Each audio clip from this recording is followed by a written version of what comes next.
Mark hears 3 soft knocks at his bedroom door every night at 3:33 a.m. Each time, he opens the door, expecting to find someone or something, but there's only a shadow stretching ominously down the hallway. The mystery deepens as he grapples with the unsettling presence that seems to be taunting him.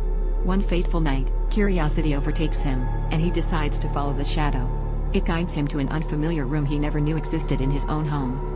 Inside this hidden room, Mark is startled to see a figure sitting at a desk, diligently writing in a journal that bears an uncanny resemblance to his own. As he steps closer, the figure turns around, revealing a face identical to Mark's, yet hauntingly different with its hollow, empty eyes. The sight is as chilling as it is baffling, leaving Mark questioning the boundaries between reality and something far more sinister. He retreats, his mind racing with possibilities and dread, unable to shake the image from his thoughts. The following night, the knocks grow louder, more insistent, as if demanding his attention. The shadow creeps closer, its presence more palpable and menacing. Mark feels the weight of impending doom as if the shadow is closing in on him with each passing night. He struggles with fear and curiosity, torn between confronting the unknown and escaping its grasp. The tension builds, and Mark is left wondering what awaits him as he tries to decipher the enigma that has invaded his life.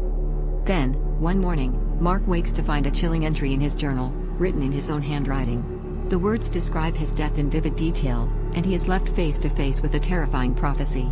The boundary between his waking life and the shadowy realm he glimpsed seems to blur, leaving him trapped in a narrative that feels both predestined and inescapable.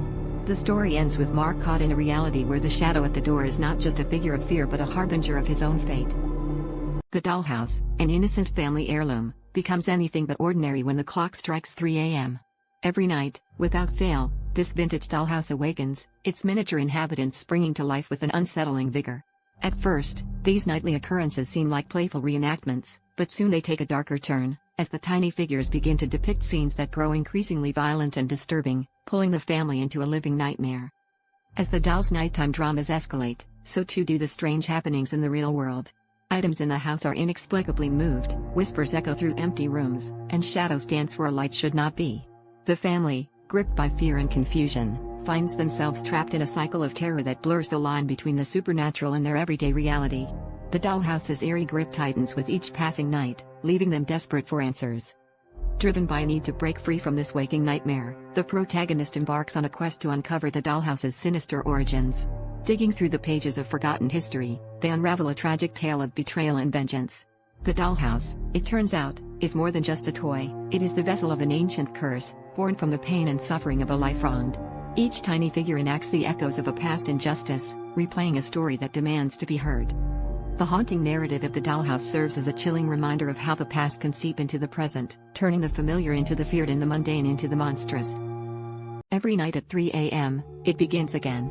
In a small, unassuming town, a man finds himself ensnared in a chilling cycle of terror that strikes with unwavering precision. Each night, as the clock chimes the witching hour, a vengeful phantom emerges, dragging him through tormenting visions of his past sins. These nightmares, vivid and unrelenting, paint a portrait of an impending doom he cannot escape.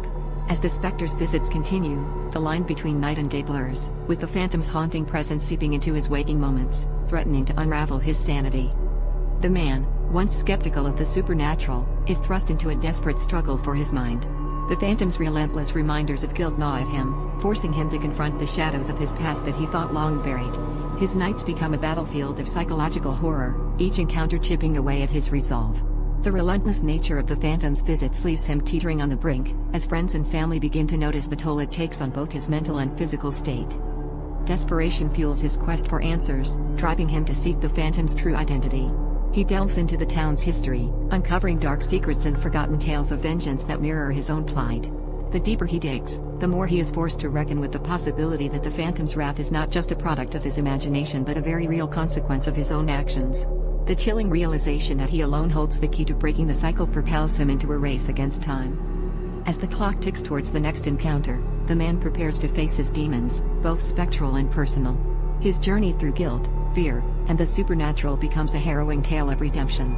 The phantom's visits serve as a grim reminder of the past's inescapable grip and the relentless nature of retribution. Will he find the courage to confront his own buried guilt and uncover the phantom's identity, or will he succumb to the nightmarish cycle that threatens to consume him entirely? Jake discovers a terrifying presence after moving into what he thought was a quiet neighborhood.